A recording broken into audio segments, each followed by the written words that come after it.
금융위기는 언제나 갑작스럽게 찾아오는 것처럼 보인다. 그러나 실제로는 그렇지 않다. 그것은 늘 조용히 시작되고 아무도 주목하지 않는 작은 변화 속에서 자라난다. 도심의 부동산 중개소는 여전히 불이 켜져 있고 은행 창구에는 대출 상담을 기다리는 사람들이 줄을 서 있으며 뉴스에서는 성장률과 소비 지표가 비교적 안정적이라고 말한다. 겉으로 보기에는 아무 문제도 없어 보인다. 하지만 그 표면 아래에서는 서로 연결된 세 가지 축, 부동산, 금융, 그리고 부채가 동시에 균열을 일으키고 있다. 금리가 오르기 시작하면 가장 먼저 반응하는 것은 대출이다. 변동금리로 묶여있는 가계와 기업의 이자 부담은 서서히 증가하고 이는 곧 소비와 투자 위축으로 이어진다. 동시에 부동산 시장에서는 거래량이 줄어들고 가격 상승률이 둔화되기 시작한다. 아직 하락이라고 부르기에는 이르지만 시장의 온도는 분명히 낮아지고 있다. 이 과정에서 금융기관의 자산 건전성 역시 조용히 흔들린다. 부동산 담보의 가치가 정체되거나 하락하면 은행의 대출 포트폴리오는 예상보다 빠르게 취약해진다. 더 중요한 것은 이 세 요소가 각각 따로 움직이지 않는다는 점이다.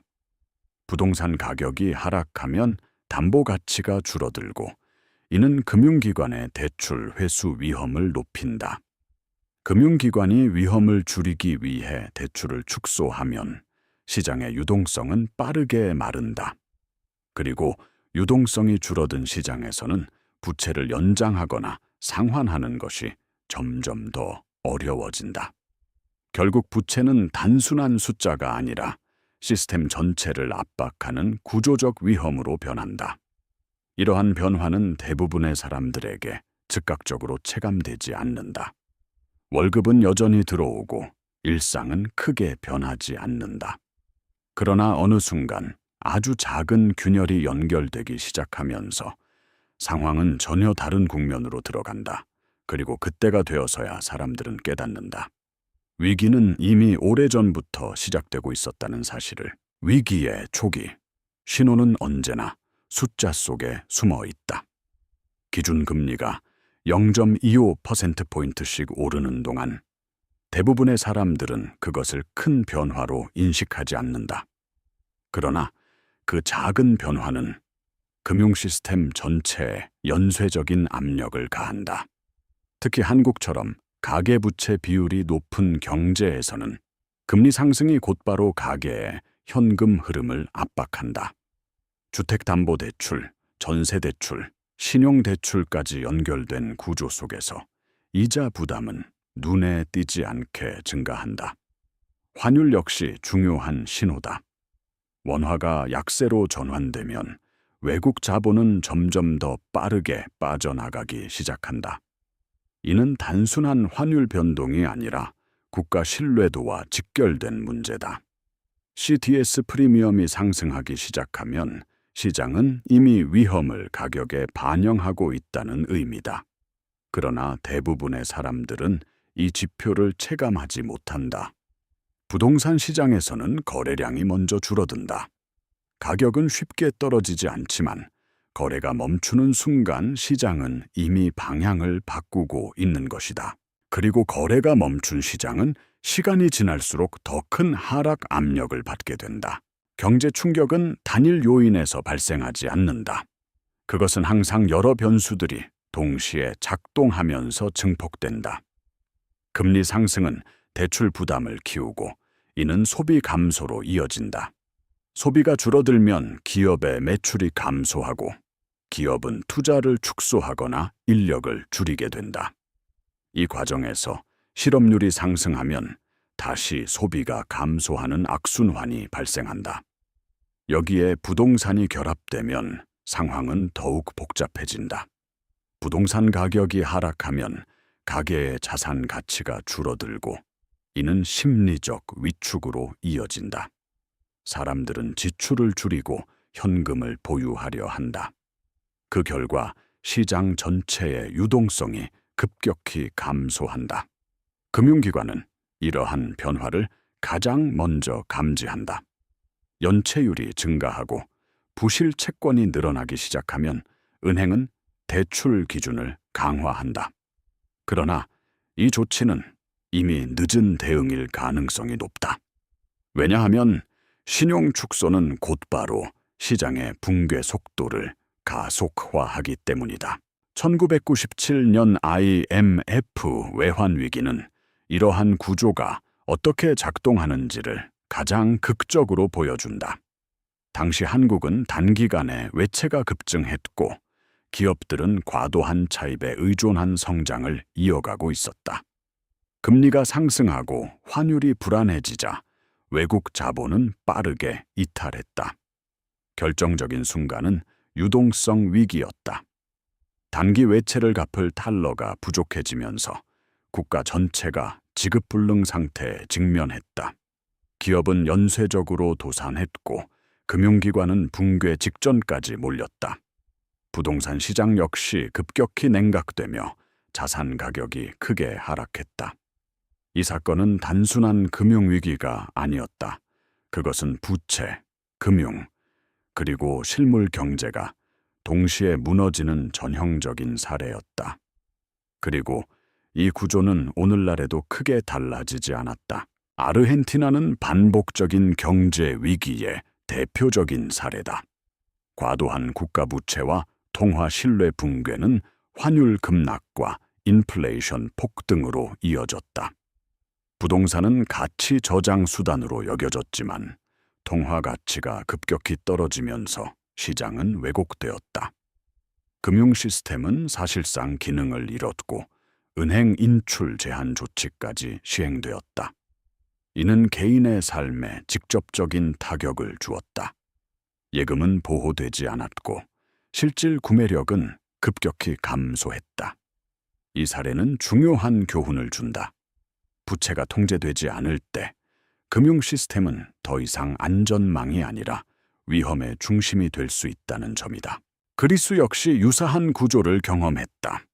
국가 부채가 통제 불가능한 수준으로 증가하면서 국제 금융시장의 신뢰를 잃었다.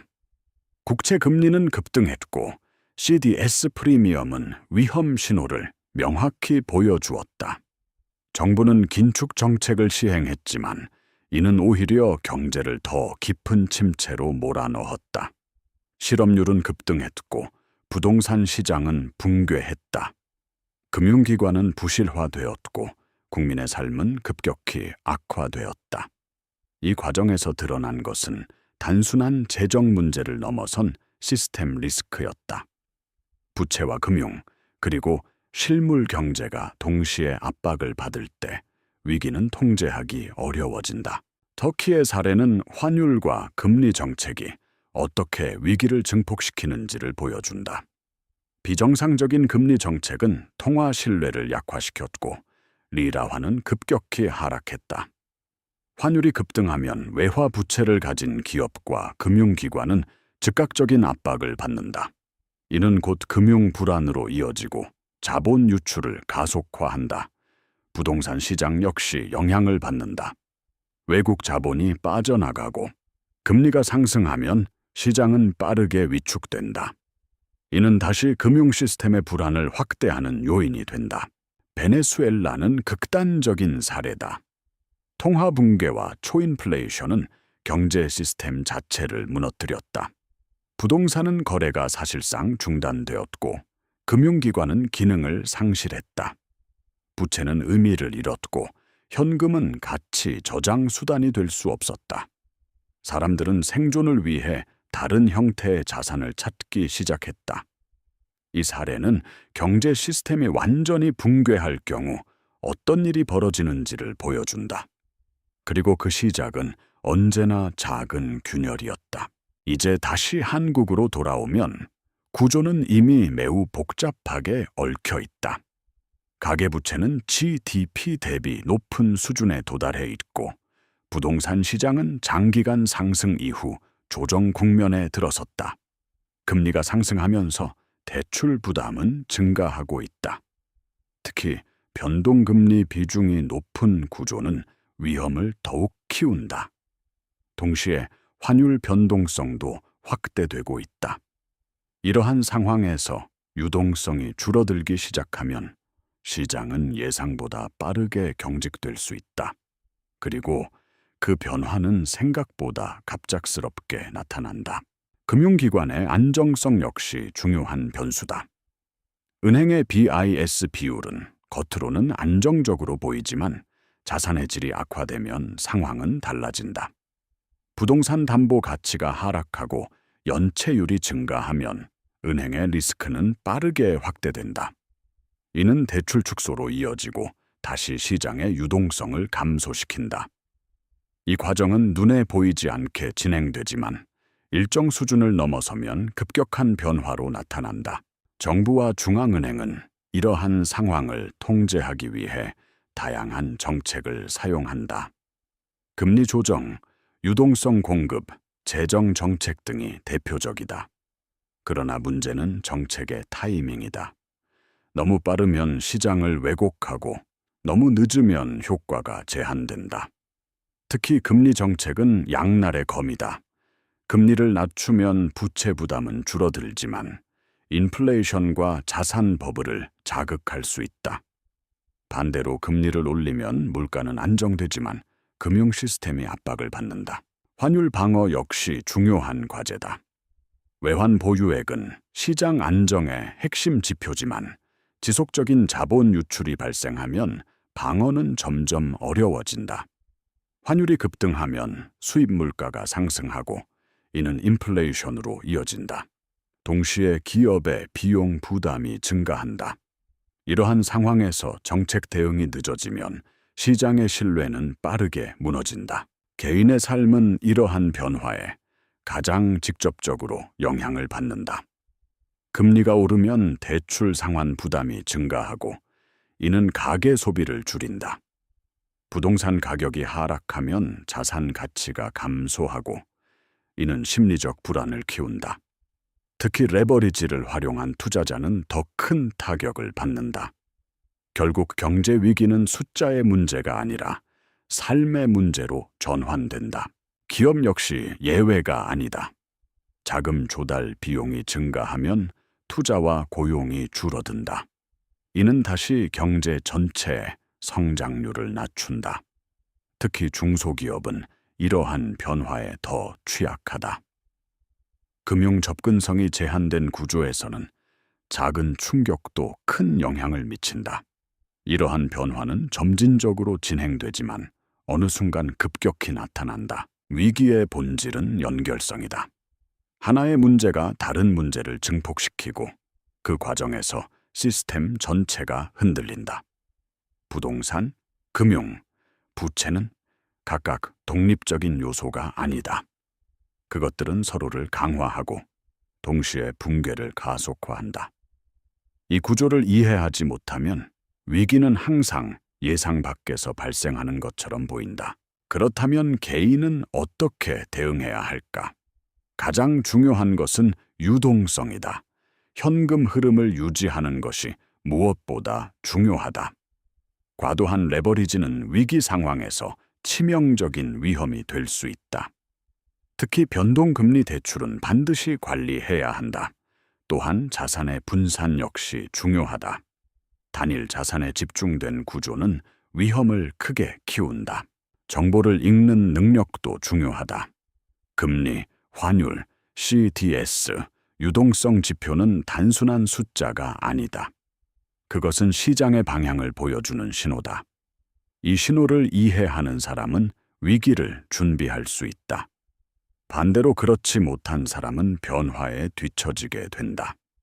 위기는 갑자기 오는 것이 아니라 항상 신호를 남긴다. 역사는 반복된다. IMF, 아르헨티나, 그리스, 터키, 베네수엘라까지 모든 사례는 유사한 구조를 보여준다. 부채가 증가하고 금융이 팽창하며 자산 가격이 상승한다. 그리고 어느 순간 균형이 무너진다. 이 패턴은 시대와 국가를 넘어 반복된다. 중요한 것은 위기를 피하는 것이 아니라 이해하는 것이다. 구조를 이해하면 대응할 수 있고, 대응하면 생존할 수 있다. 경제는 복잡하지만 그 기본 원리는 단순하다. 균형이 깨지면 위기가 발생한다. 그리고 그 균형은 언제나 보이지 않는 곳에서 먼저 무너진다. 우리는 지금 그 균열의 초기 단계에 서 있을지도 모른다. 아직은 모든 것이 정상처럼 보인다. 그러나 그 평온함이야말로 가장 위험한 신호일 수 있다. 부동산, 금융, 부채. 이 세 축이 동시에 흔들리는 순간 변화는 피할 수 없다. 그리고 그 변화는 누구에게나 영향을 미친다. 결국 질문은 이것이다. 위기가 올 것인가가 아니라 우리는 그것을 준비하고 있는가?